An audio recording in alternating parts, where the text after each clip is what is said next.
आप सभी को नमस्कार, गुड मॉर्निंग, जय श्री राम। आज 17 मई की करंट अफेयर्स में आप सभी का स्वागत है।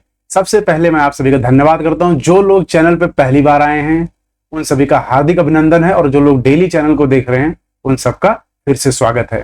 तो आज की क्वेश्चंस में, आज के मुख्य इसमें हम 10 क्वेश्चंस को फिर से कंप्लीट करेंगे, नए क्वेश्चंस जो कि बहुत ही महत्वपूर्ण है एसएससी, यूपीपीसीएस और अन्य अभी आने वाली सभी सरकारी परीक्षाओं के लिए।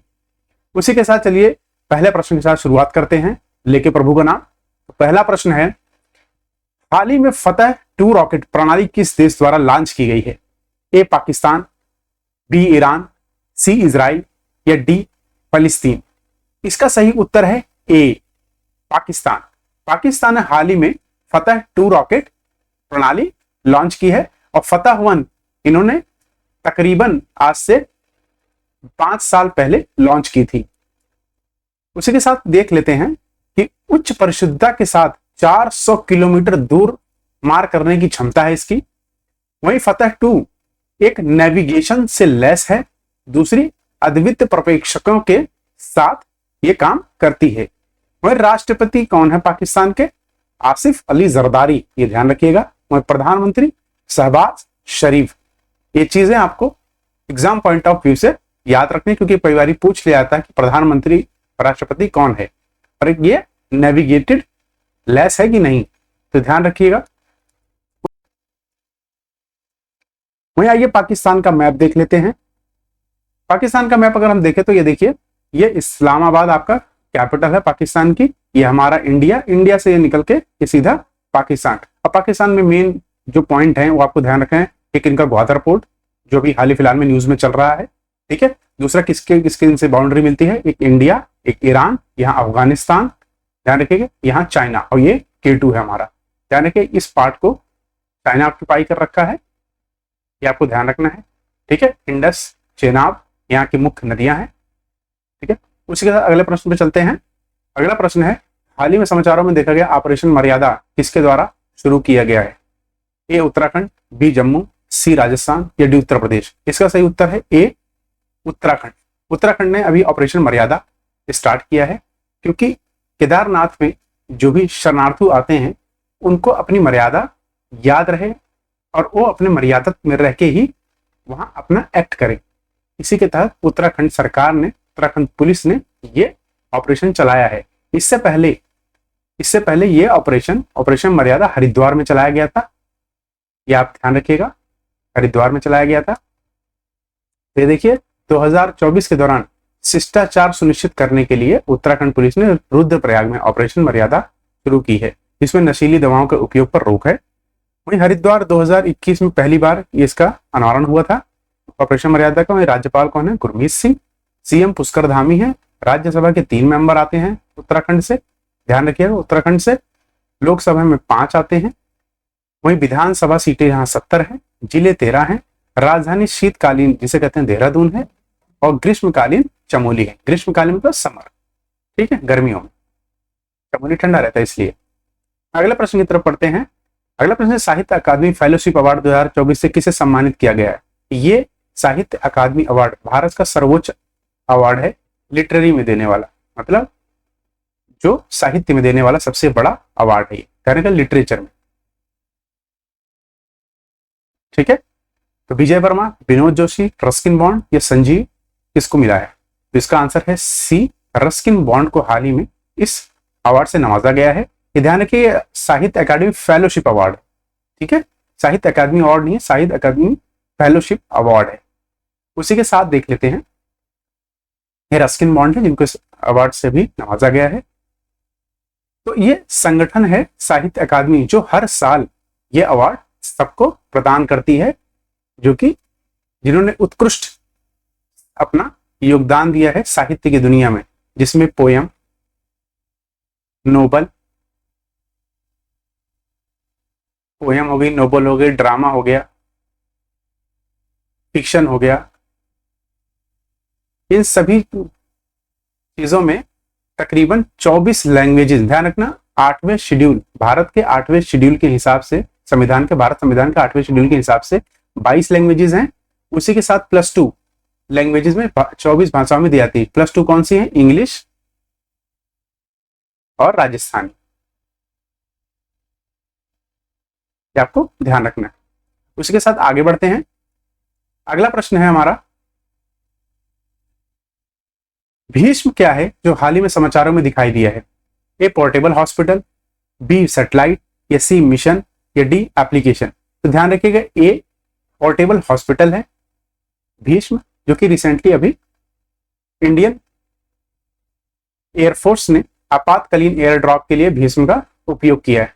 तो इसको क्या है कि ये देखिए, ये छोटे छोटे कैप्सूल बने हुए हैं जो कि पैराशूट के माध्यम से नीचे ड्रॉप कर दिए जाते हैं इमरजेंसी के टाइम। किसी को जैसे कि इंजर्ड हो गया है या इमरजेंसी की जरूरत है, तो उस टाइम क्या होता है, इनको पैराशूट से बांध के ये पोर्टेबल डिवाइस से नीचे उतार दिया जाता है। और ये ना तो पानी में डूबेगा और ना गलेगा, इतना मजबूत तत्व से बना हुआ है। तो एक क्यूब्स है जो कि जलरोधक है, जल में पानी रोध नहीं सकता, इसमें आपातकालीन परिस्थितियों के लिए आदर्श रूप से बनाए गए। अगले प्रश्न की तरफ चलते हैं। अगला प्रश्न है, ज़ोरहब क्या है जो हाल में ही खबरों में दिखाई दिया है? एक व्हील चेयर है, सबमरीन है, एआई एप्लीकेशन है, या वेपन है? ध्यान रखिएगा, ये एक व्हील चेयर है, एक व्हील चेयर है जो कि रिसेंटली अभी डेवलप किया गया है। इसमें 3 संगठनों ने मिलकर काम किया है। वर्ल्ड इकोनॉमिक फोरम, साइट जिसे बोलते हैं इंटरनेट ऑफ एथिकल थिंग्स, उसके साथ साथ IIIT-B मतलब इंटरनेशनल इंस्टीट्यूट ऑफ बेंगलोर, इन सब ने मिलके इसको बनाया है।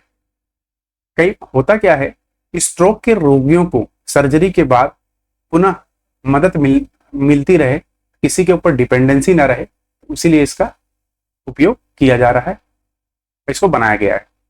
वहीं हम देख लेते हैं कि IIT-B कहां पर स्थित है? ये आपका कर्नाटका में। ध्यान रखिएगा, पूछ लिया जाता है कई बार। कर्नाटका के सीएम कौन है? सिद्धरमैया। राज्यपाल कौन है? थावरचंद गहलोत। ये आपको ध्यान रखना है। अगले प्रश्न की तरफ अगर हम बढ़े, अगला प्रश्न है, हाल ही में संगम पहल किसने शुरू की है? संगम पहल किसने शुरू की है? डॉट डिपार्टमेंट ऑफ टेलीकम्युनिकेशन, या मिनिस्ट्री ऑफ जल शक्ति, या MHRD ministry of human resource development, या मिनिस्ट्री ऑफ होम अफेयर्स? इसका सही उत्तर है ए डॉट। डिपार्टमेंट ऑफ टेलीकम्युनिकेशन ने, दूरसंचार ने अभी इसे स्टार्ट किया है। संगम पहल में है क्या? संगम पहल एक डिजिटल ट्विन पहल है भारत को, जो कि 2047 तक भारत को एक विकसित देश बनाने में काफी हद तक मदद करेगा। ध्यान रखिएगा, क्या डिजिटल ट्विन प्लेटफॉर्म है। इसमें क्या होगा कि भौतिक वातावरण को सटीक रूप से आपको एक मॉडल बना के देगा। ये मतलब एक विजनरी, एक विजन की तरह आपको एक भौतिक वातावरण को वर्चुअल, आपको एक रियलिटी प्रदान करेगा ये संगम, जिससे आप यहाँ पर की जो भी भौतिकवादी चीजें हैं, सपोज करो जो आपने प्रोजेक्ट बनाया उसके बारे में सोचा, वो आपको एक रियलिस्टिक व्यू दिखा देगा वर्चुअली मतलब एक सॉफ्टवेयर के माध्यम से। तो इसी बुनियादी ढांचे की योजना को डिवाइस में क्रांति लाना है। उसी के साथ अगला प्रश्न अगर हम देखें तो, Igla S air defence system Bharat किस देश से इग्ला एस वायु रक्षा प्रणाली प्राप्त कर रहा है? ए रशिया, बी इसराइल, या सी USA, या डी फ्रांस? तो इसका उत्तर है ए रशिया, रूस। ध्यान रखिएगा, रशिया से एयर डिफेंस लिया है। वहीं हम रशिया से अगर देखें तो इसे very short range defence system कहते हैं, जिसे वसाड कहते हैं दूसरी भाषा में। वहीं इसकी विशेषताएं क्या है? कंधे की फायरिंग वर्क पे मैन पोर्टेबल है, कहीं पे भी लाया जा सकता है, इंफ्रारेड होमिंग के तहत है, हवा में मारने वाली मिसाइल है, इसका उपयोग कम उड़ान वाले विमान हेलीकॉप्टर को शूट करना है, इसकी रेंज 500 मीटर से 6 किलोमीटर तक है। रूस से हमने एक और मिसाइल प्रणाली है जिसका नाम है S-400 वायु रक्षा। ध्यान रखिएगा, S-400 एयर डिफेंस कई बार आता है। अगला प्रश्न है, नासा द्वारा कृत्रिम वृद्धि के नए प्रमुख के रूप में किसे नियुक्त किया गया है? ए डेविड स्लवानी, या बी बिल नेल्सन, या सी डेविड लियो, या डी मेनफरा? इसका सही उत्तर है ए डेविड स्लवानी। आप लोगों को लग रहा होगा सारे ऑप्शन ए ही क्यों है? ये रीजन है कि आपको लग रहा है कि एक पैटर्न चल रहा है, अगली बार ये पैटर्न आपको नहीं मिलेगा। तो अभी नासा ने हाल ही फिलहाल में इन्हें अपॉइंट किया इस पद पे, ध्यान रखिए। उसी के साथ देख लेते हैं इंपॉर्टेंट क्वेश्चंस जो कि एआई पे बेस्ड हैं, खासकर पूछे जाते हैं। तो एआई गॉडफादर कहा जाता है जेफरी हिंटन को। किस राज्य ने एआई आधारित न्यूज एंकर को स्वयं लॉन्च किया है? तो लीजा नाम से उड़ीसा ने लॉन्च किया है। एलन मस्क ने एआई आधारित स्टार्टअप का नाम क्या रखा है? XI एआई लॉन्च किया है, ध्यान रखिएगा। किस यूनियन टेरिटरी ने भारत का पहला टेलीमानस चैटबॉट लॉन्च किया है? तो जम्मू एंड कश्मीर ने किया है। स्टैनफोर्ड यूनिवर्सिटी में सर्वाधिक एआई निवेश वाले देशों में कौन है? भारत, ध्यान रखिएगा। किसने ग्रामीण भारत के लिए एआई चैटबॉट जुगलबंदी लॉन्च की है? Microsoft. World government summit Dubai में भारत ने एआई पासवर्ड सड़क सुरक्षा के लिए 9वां गवर्नमेंट पुरस्कार जीता है। एआई में भारतीय स्टार्टअप को सशक्त बनाने के लिए इंपेल एआई प्रोग्राम लॉन्च किया किसने? माइक्रोसॉफ्ट। जीनी एआई प्लेटफॉर्म लॉन्च किया है गूगल ने, आपको ध्यान रखना है। जी से गिनी, जी से गूगल। भारत की पहली एआई फिल्म क्या है? इरा, ध्यान रखिएगा, इरा। माइक्रोसॉफ्ट ओपन एआई के साथ मिलकर एआई सुपर कंप्यूटर का नाम क्या रखा गया? टारगेट, ध्यान रखना। Code dependent living in the shadow AI book है, किसने लिखी है? मधुमिता मुर्गिया। किस राज्य ने एआई केंद्र स्थापित करने के लिए वर्ल्ड इकोनॉमिक फोरम के साथ समझौता किया है? कर्नाटक। ध्यान रखिएगा, केंद्र स्थापित करने, एआई केंद्र स्थापित करेगा वर्ल्ड इकोनॉमिक फोरम के साथ। WHO ने किस नाम से अपना पहला AI power digital health launch किया है? सारा, ध्यान रखिएगा। हीरा पहली फिल्म, सारा WHO powered health promote. Bharat के पहले एआई सॉफ्टवेयर इंजीनियर कौन है? देविका स्तर्बे। भारत ने विश्व में पहले एआई संचालित एंटी ड्रोन सिस्टम लॉन्च किया किसने? इंद्रजाल। खुफिया जानकारी एकत्र करने के लिए एआई आधारित ओरोन विमान किसने लॉन्च किया है? इजराइल। भारत का पहला एआई स्कूल कहां पर है? तिरुवनंतपुरम। तिरुवनंतपुरम कहां पर है? कमेंट बॉक्स में बताइए। केरला या कर्नाटका? किसकी राजधानी है? एमपी ने जस्ट आस्क नाम से एआई चैटबॉट लॉन्च किया है, मध्य प्रदेश ने। वहीं अगले प्रश्न की तरफ हम चलते हैं। अगला प्रश्न है, हाल ही में किस अंतरराष्ट्रीय फुटबॉलर ने सेवानिवृत्ति की घोषणा की है, मतलब रिटायरमेंट की? ए लॉयलन मेसी, बी सुनील छेत्री, सी नेमार या डी क्रिस्टियानो रोनाल्डो? तो ये हमारे देश के प्लेयर सुनील छेत्री ने अभी हाल ही में रिटायरमेंट की घोषणा की है, जिससे पूरा देश आहत है, क्योंकि बहुत अच्छे प्लेयर हैं इंटरनेशनल लेवल पे। तो सुनील छेत्री के बारे में थोड़ा सा हम जान लेते हैं। 6 जून को कुवैत के खिलाफ फीफा क्वालिफायर में इनका आखिरी मैच खेला जाएगा, जो कि कोलकाता में खेला जाएगा, ध्यान रखिएगा, कोलकाता में खेला जाएगा। उन्होंने 94 अंतरराष्ट्रीय मैचों में 150 गोल दागे, ये ध्यान रखिएगा। वहीं पुर्तगाल के क्रिस्टियानो रोनाल्डो कहाँ के खिलाड़ी हैं? पोर्चुगाल, याद रखना है। वहीं अर्जेंटीना के लियोनेल मेसी के बाद तीसरे नंबर पर सबसे ज्यादा गोल मारने वाले हमारे सुनील छेत्री ही हैं। वहीं उन्होंने एक ही संस्करण में 6 गोल मार के भारतीय IM विजयन ट्रॉफी, जिसके नाम से होती है IM विजयन, इनका रिकॉर्ड भी तोड़ दिया, क्योंकि एक ही मैच में इन्होंने 7 गोल दागे थे। तो वहीं अगला प्रश्न है, Indian cyber crime coordination centre Bharat में भारतीय साइबर अपराध मान केंद्र हाल ही में समाचारों में देखा गया किस मंत्रालय के तहत संचालित होता है? MHA, ministry of telecommunication, ministry of defence या MEA? तो ये मिनिस्ट्री ऑफ होम अफेयर्स के अंदर काम करता है, ध्यान रखिए, गृह मंत्रालय के अंदर। तो अपराध साइबर जैसे ब्लैकमेलिंग, पीछा करना और जबरन वसूली आदि राष्ट्रीय साइबर फोरेंसिक प्रयोगशाला कहां पर स्थित है? नई दिल्ली। ये इसको ध्यान रखना है आपको।